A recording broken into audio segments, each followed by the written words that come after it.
오늘 우리에게 주신 하나님 말씀 사도행전 26장 13절에서 18절의 말씀 다같이 받들어 읽겠습니다. 왕이여, 정오가 되어 길에서 보니 하늘로부터 해보다 더 밝은 빛이 나와 내 동행들을 둘러 비추는지라. 우리가 다 땅에 엎드러짐에 내가 소리를 들으니 히브리 말로 이르되 사울아 사울아 내가 어찌하여 나를 박해하느냐. 가시체를 뒷발질하기가 내게 고생이니라. 주님 누구시니까? 주께서 이르시되 나는 네가 박해하는 예수라. 일어나 너의 발로 서라. 내가 내게 나타난 것은 곧 네가 나를 본 일과 장차 내가 너에게 나타날 일에 너로 종과 정인을 삼으려 함이니 이스라엘과 이방인들에게서 내가 너를 구원하여 그들에게 보내어 그 눈을 뜨게 하여 어둠에서 빛으로 사탄의 권세에서 하나님께로 돌아오게 하고 죄 사함과 나를 믿어 거룩하게 된 무리 가운데서 기업을 얻게 하리라 하더이다. 아멘. 공동한 말씀으로 가시체의 교훈이라는 제목으로 하나님 말씀 함께 나누도록 하겠습니다. 먼저 이렇게 예쁜 꽃을 준비해 주신 우리 성도님께 감사드립니다. 오늘은 사도행전 24장부터 25장, 26장까지를 잠깐 살펴보고 또 그 중에 특별한 말씀을 찾아서 한번 함께 은혜를 나누기를 원합니다. 먼저 사도행전 24장을 보면은 바울이 가이사랴에 잡혀가서 총독 앞에서 벨릭스 앞에서 바울이 유대인들 때문에 적 고발을 당하고 있습니다. 그 죄목이 뭐냐 하면은 바울이 유대인들을 선동했다. 천하에 다니면서 그 다음에 이단의 괴수다. 그때 당시에 예수님이 십자가에 돌아가신 지 한 30년쯤 지난 그때인데 아직도 예수님 예수교 예수 믿는 그 도가 그때 당시에는 이단이라고 여겨졌습니다. 그 이단을 전하고 다니는 괴수다, 이단의 앞잡이다 라는 그런 제목을 얻었고 그 다음에 성전을 더럽힌다 이런 제목으로 고발을 당했습니다. 자, 그렇지만은 바울이 첫 번째 변명을 하면서 유대인을 선동한 적도 없고 예루살렘에 올라온 지 12일밖에 안 됐는데 무슨 바울이 성전에만 가만히 있었는데 유대인들을 선동한 적이 없었다라는 것과 그리고 그들이 이단이라고 말하지만은 결국 바울은 그들이 섬기는 유대인들이 섬기는 하나님을 섬기고 모세 율법을 그대로 지켜 행했기 때문에 이단이라고 말할 수도 없는 거죠. 사실은 구약에서 말하는 게 뭡니까? 예수님 아니겠어요? 구약에서 말하는 그 소망이 부활이 아니겠습니까? 그리고 성전을 더럽힌 적이 없었습니다. 그들이 오해하고 착각했기 때문에 무슨 고발해놓고 다 증거가 불충분이기 때문에 기각됐습니다. 그러면서 이제 바울은 추가해서 나는 의인과 악인이 다 부활할 것이다 라는 것을 믿습니다. 라는 부활에 대한 어떤 소망을 이야기하고 있는 것입니다. 그런데 이 총독 벨릭스가 그래도 이 사람은 정치인이기 때문에 아무래도 다수의 유대인들의 마음을 얻기 위해서 바울이 죄가 없는 걸 알면서도 2년 동안 가이사랴 감옥에 구류시켜 둡니다. 야사에 의하면은 이 사람 이 벨릭스는 2년 후에 죽는다고 말합니다. 왜 죽었을까요? 바울이 죄가 없는데 일부러 억지로 유대인들의 마음을 얻기 위해서 정치적인 목적으로 바울을 구류시켜준 그 결과 아마 이 사람은 2년 후에 죽는다고 이렇게 야사에 전해오고 있습니다. 그런 내용으로 24장이 되어 있고요. 25장에 보면은 또 두 번째 벨릭 총독이 이제 가고 새로운 총독이 또 들어왔습니다. 베스도라는 분이 들어와서 오니까 가이사랴가 원래 총독의 관저가 있고 예루살렘에는 이제 많은 유대인들이 있기 때문에 예루살렘에 올라오니까 많은 유대인들 지도자들이 또 바울을 베스도 앞에서 고발하는 거죠. 고발해가지고 실제 지금 바울은 가이사랴 감옥에 있는데 이 사람을 예루살렘까지 데려오라. 데려오는 중에 중간에 길에서 죽이겠다는 그런 음모를 품었습니다. 그렇지만 바울이 하나님께서 바울에게 그런 마음을 주셔가지고 나는 가지 않겠다. 나는 예루살렘에 가지 않겠다. 황제에게 상수하겠다라고 하면서 안 갔어요. 만약에 갔다면은 길에서 중간에서 죽기 때문에 하나님 지켜주신 거죠. 그죠? 저는 이런 걸 보면서 하나님 참 살아계시는구나. 하나님이 우리의 한 생명도 소중하게 보시고 지켜주시는구나 하는 것을 보게 됩니다.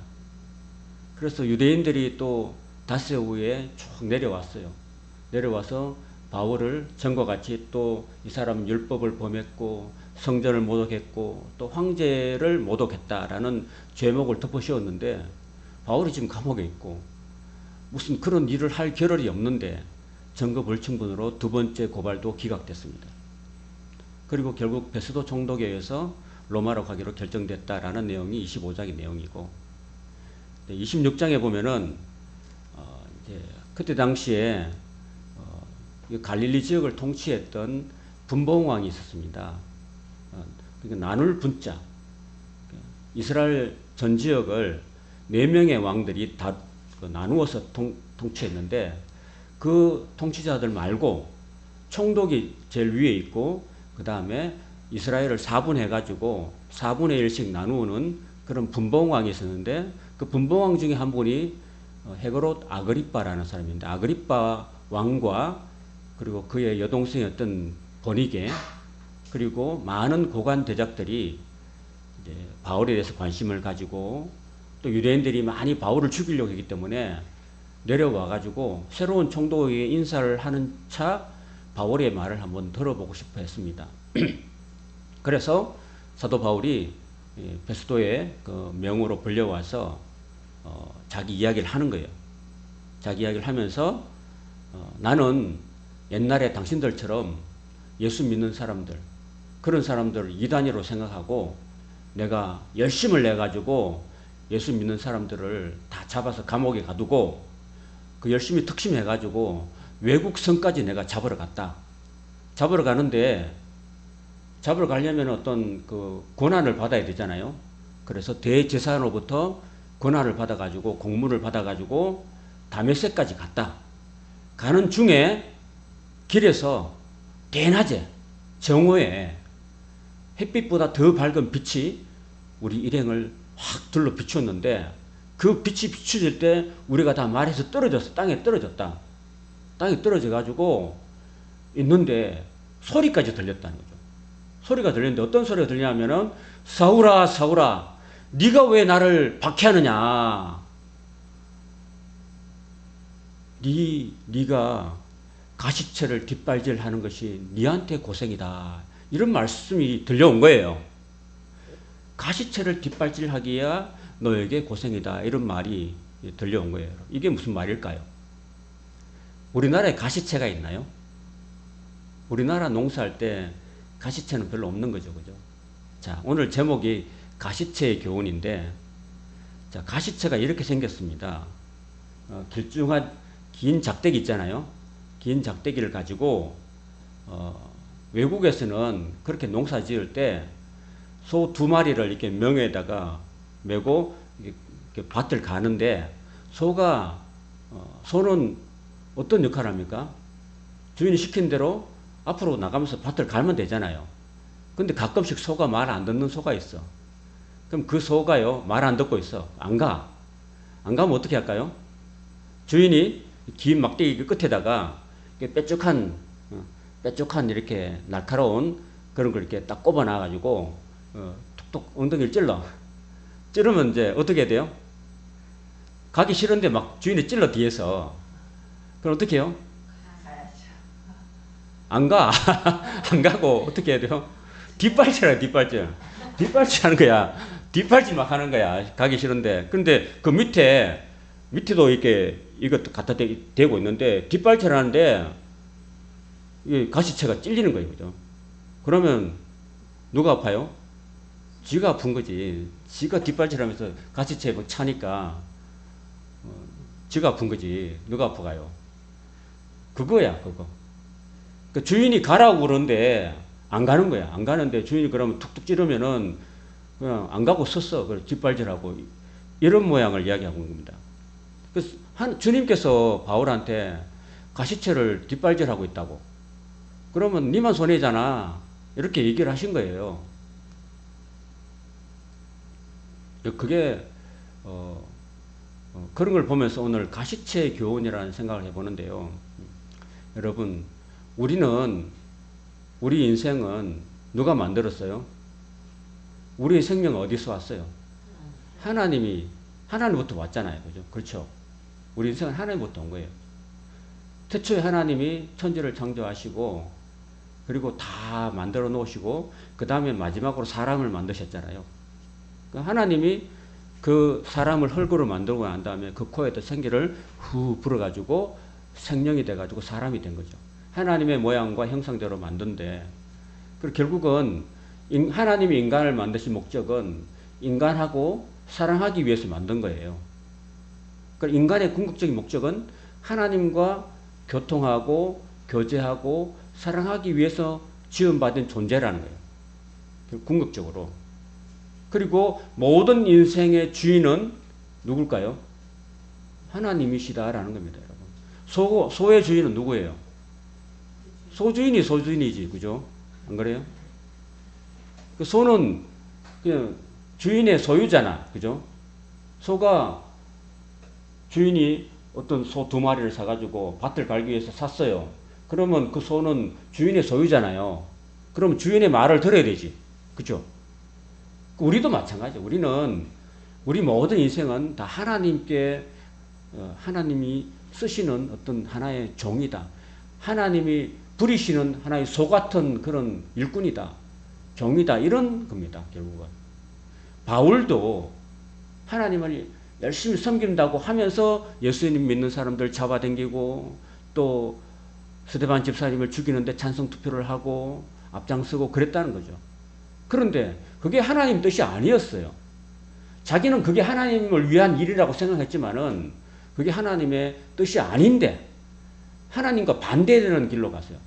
주인이 소를 몰고 앞으로 가 하는데 안 가고 있는 거든지 아니면 뒤로 가든지 옆으로 가든지 이렇게 하면은 가시체를 찌르는 거지, 주인이. 그죠? 그런 거였어요. 바울은 예수님 믿는 사람들을 핍박하고 잡아가두고 죽이는데 앞장섰다는 거죠. 그 일이 바로 하나님을 대적하는, 자기 주인을 대적하는 그런 일이었다라는 것을 이야기하고 있습니다, 여러분. 그래서 그런 인생이 바로 가시체를 뒷발질한다라는 것입니다, 예수님께서. 그래서 저는 이 말씀을 묵상하면서 우리는 우리의 삶에, 우리 인생의 주인이 하나님인 줄 모르고 살아가고 있는 경우가 참 많습니다. 또 그분의 뜻이 뭔지도 모르고 그저 내 잘 먹고 내 잘 살고 그냥 나만 만족하면 되는, 그리고 내가 옳다고 믿는 걸 가지고 그걸 이제 끝까지 주장하고 사는 거.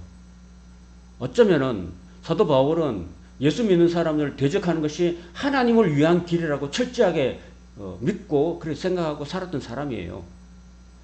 그래서 열심을 내어서 외국 성까지 가가지고 예수 믿는 사람들을 잡아다가 옥에 가두고 했잖아요. 그죠? 근데 그게 예수님을 핍박하는 거였습니다. 그래서 주님 누구십니까? 라고 이제 물어본 거죠, 사도 바울이. 그러니까 예수님께서 나는 네가 박해하는 예수다. 이렇게 말씀하신 거예요. 그 얘기를 들은 거죠. 그러면 그 순간에 사도 바울은 어떤 생각을 했냐면은, 야, 내가 지금까지 열심히 학문을 닦고 유대교의 열심을 가진 바리새인으로서 정말 하나님을 섬긴다고 살아왔는데, 그리고 나사렛 이단, 하나님의 아들 예수 그리스도를 박해하는 데 내가 제일 앞장섰는데 지금까지 살아온 내 삶이 마치 하나님을 대적하는 삶이었다 라는 것을 그 말씀을 듣는 순간에 깨닫게 된 거죠. 그래서 주님께서 그런 말씀을 하신 거죠. 그러면서 지금 아그리파 왕과 그 총독과 그리고 많은 고관 대적들 앞에서 그렇게 말합니다. 제가 그렇게 살아왔습니다. 여러분들이 지금 나를 예수 믿는다고, 예수님의 부활을 믿는다고 저를 잡아서 고발하고 이렇게 하고 있지만은, 제가 처음에는 여러분들처럼 하나님을 섬긴다고 예수 믿는 사람들을 다 잡아가두는 그런 사람이었습니다. 그런데 내가 잘못된 길을 가고 있다고 예수님이 나한테 나타나셔서 이렇게 얘기를 하셨습니다. 그래서 저는 뒤늦게 깨달았습니다. 이렇게 말한 거죠. 그러니까 그 얘기를 듣고 있던 그 총독이 바울아, 네 많은 학문이 너를 미치게 한다. 이런 얘기를 한 거죠. 그리고 이제 또 바울이 계속해서 아그리파 왕이요. 왕은 내가 죄가 없다는 거 아시지 않습니까? 왕은 유대인의 모든 종교에 대해서 알고 있지 않습니까? 왕은 선지자를 믿습니까? 믿는 줄 아십니다. 나는 지금 틀린 말 하지 않습니다. 참말을 하고 있습니다. 라고 말하니까 아그리파 왕이 네가 적은 말로 권하여서 나를 그리스도인이 되게 하는구나. 이렇게 말하니까 말이 많으나 적으나 내가 이렇게 결박된 거 말고는 여러분들이 다 저와 같이 되기를 원합니다. 라고 이렇게 바울이 얘기를 한 거예요. 나와 같이 되기를 원합니다. 그 말은 뭐예요? 여러분들도 하나님을 대적하는 삶을 살지 말고 하나님께서 이 세상을 사랑하셔서 그 아들을 이 땅에 보내주셔가지고 저와 여러분들을 위해서 십자가에서 몸짓고 피 흘려주시고 대신 죽으심으로 우리의 죄를 다 용서해 주시고 우리 죄를 사해 주시고 누구든지 그 아들을 믿는 사람마다 영생을 주시는 그 예수님을 여러분들도 구주로 믿으십시오 라고 지금 권하고 있는 거예요, 여러분. 자, 이제 2023년도도 이제 6개월이 지나고 7월에 첫 주를 맞이했습니다. 우리가 새해를 시작할 때 첫날을 기념해가지고 해돋이도 보고 또 새롭게 올 한 해는 어떻게 살까 고민도 하고 또 기도 제목도 가지고 기도했는데 벌써 반년이 지나갔어요. 자, 이제 또 새로운 반년이 시작됐습니다, 여러분. 오늘은 맥주 감사절이에요. 저는 뭐 그게 큰 의미를 두지 않습니다. 괜히 그냥 헌금 좀 더 시키려고 하는 그런 의미가 있어서 제가 여러분들에게 맥주 감사 헌금 봉투도 안 갖다 놨어요. 저는 의미가 이제 새롭게 또 하반기를 시작하잖아요. 하반기 시작하면서 우리는 어떤 마음 가세로 또 살까? 또 전반기를 한번 되돌아보고 후반기에는 어떤 자세로 살아가면 좋을까 하는 생각을 해봅니다. 그러면서 나는 전반기를 잘 살았는가? 나는 지금 과연 예수를 잘 믿고 있는가? 주인이 원하는 길을 잘 가고 있는가? 나는 혹시 버티고 있지는 않는가? 혹시 나는 또 뒷발질하고 있지 않는가? 목사님이 여러분 예배에 열심히 참석하십시오 라고 얘기하고 여러분 가족들을 위해서 많이 기도하십시오 라고 얘기하고 했는데 혹시 여러분은 잘 순종하고 계시는가요? 버티고 있지는 않습니까? 버티면은 주인이 뭘 찔러요? 여러분 똥꼬에다가 가시채를 자꾸 찌른다니까요. 여러분이 또 뒷발질 하면은 뭐가 찔려요? 가시채가 여러분 찌른다니까요. 그럼 여러분만 손해나는 거예요. 제일 중요한 거는 주님의 뜻을 내가 알고 순종하고 주님이 기뻐하시는 대로 나가면 되는 거예요. 가라 하면 가고 서라 하면 서고 이거 해라 하면 순종하고 하지 말라 하면 안 하는 게 제일 좋아요. 여러분. 그게 우리가 주님께 소유된 주님이 일시키는 소 같은 그런 내가 존재라면은 주님 뜻대로 내가 순종하고 나가는 것이 제일 지혜로운 길이라는 겁니다. 버티거나 주인이 원하는 뜻도 모르고 내 마음대로 하거나 이렇게 하는 것은 오히려 바울처럼 가시체를 뒷발질해가지고 너만 고생이다, 너만 고생이다 라는 말을 들을 수가 있는 거죠. 사랑하는 성도 여러분, 이제 새로운 반년을 시작하면서 지나온 우리 반년을 다시 한번 되돌아보고 나는 하나님께 말씀에 잘 순종하고 살아있는가, 아니면 버티고 살진 않았는가 돌아보고, 또 혹시 이게 뒷발질질 한다는 게요, 주님의 뜻에 자꾸 불응하는 거예요. 주님의 뜻은 뭐예요? 하나님 뜻은 하나님을 사랑하고 이웃을 사랑하고 용서하고 사는 거죠. 그죠? 그런데 아직도 내가 내 마음속에 하나님을 진정으로 사랑하지 않고 하나님보다는 세상을 더 사랑하고 세상의 다른 것들을 더 사랑한다든지 이렇게 하면 이게 버티는 거예요. 그리고 아직도 내 마음속에 누군가를 미워하고 용서하지 못하고 있다면은 이것도 하나님께 또 버티는 거예요. 버티는 거. 여러분, 암소가 고집이 세다고 해요. 버티고 있으면요, 주님께서 자꾸 찔러요. 지금 사도 바울이 다메섹 도상에 예수 믿는 사람들을 잡으러 갈 때 어떤 마음으로 잡으러 갔냐 하면은 심히 격분해서 잡으러 갔다고 합니다. 격분해서. 그렇게 마음이 안 편한 거예요, 여러분. 마음에 분노가 가득 차서 그 사람들을 잡으러 가는 거예요. 그게 하나님을 대적하는 길이었는데 마음이 평안이 없는 거예요, 여러분. 우리 가시체를 뒷발질하는 그 자기만 편치 않는 거예요. 그래서 우리가 하나님 뜻에 순종하지 않고 내가 누군가를 용서하지 못하고 누군가를 사랑하지 못하고 누군가를 품어주지 못한다면은 내 마음이 괴로운 거예요. 내 마음에 분노가 가득 차고 용서하지 못하는 거예요. 그러면 누구만 손해예요? 자기만 손해인 거죠. 가시체를 뒷발질하는 것이 네게 고생이라고 말씀하시잖아요. 그래서 오늘 이 말씀 보면서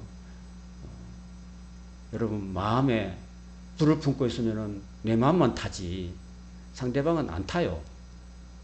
그렇죠?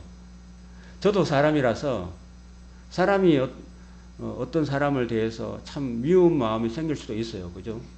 그렇지만은 그건 하나님 뜻이 아니잖아요. 사람을 보니까 사람이 미워지고 용서가 잘 안 될 수도 있는데 사람 보지 말고 우리 하나님 봐야 되는 거잖아요. 그죠? 예수님 봐야 되잖아요. 그리고 예수님 보고 용서를 해줘야지만이 내가 가시체를 뒷발질을 하지 않는 거죠. 그래야지 내가 손해는 안 나지. 어떤 목사님, 참 착한 목사님이 계셨는데 어떤 교회에 시골 교회에 부임해 가셨는데 그 시골 교회에 아주 못된 장로님이 계셨대요. 그리고 그 장로님하고 한 7년쯤 이렇게 목회하다 보니까 목사님 폐인이 되어버렸대요. 근데 그 장로님은 멀쩡해요. 그 장로님은 어떤 역할을 했을까요? 가시체 역할을 한 거지. 가시체는 멀쩡해. 근데 그 가시체를 자꾸 이렇게 뒷발질했던 그 목사님이 그 장로를 용서하지 못하고 자꾸 장로님하고 대립했던 그 목사님만 폐인이 돼버려가지고 박사학위도 따고 했던 그런 목사님이었는데 자기만 손해나고 폐인이 돼버렸대요. 우리는 혹시 그러지 않는가? 그래서 이 가시체를 뭐 어떻게 하려고 하지 말고 내가 뒷발질하지 않았으면 좋겠어요. 항상 주인은 항상 이걸 갖고 있어야 돼요. 왜냐하면 말 안 듣는 소가 있으니까. 주인 항상 있다니까. 그러니까 가시체를 없애려고 하지 말고 가시체를 뒷발질 하려고 하지 말고 내가 주인의 뜻에 순종하면은 주인이 나를 안 찔러요. 그리고 내가 안 찔리니까 내가 편한 거죠. 그래서 우리가 후반기를 살아가면서 가시체를 뒷발질하는, 그래서 나만 손해나는 그런 삶을 우리가 이제 버리고 주님 뜻에, 기쁘신 뜻에 기쁜 마음으로 순종하면서 우리 마음에 주님이 주시는 평안이 충만하고 성령의 그런 은혜가 충만한 저와 여러분의 삶이 되시기를 예수님의 이름으로 축원합니다. 아멘.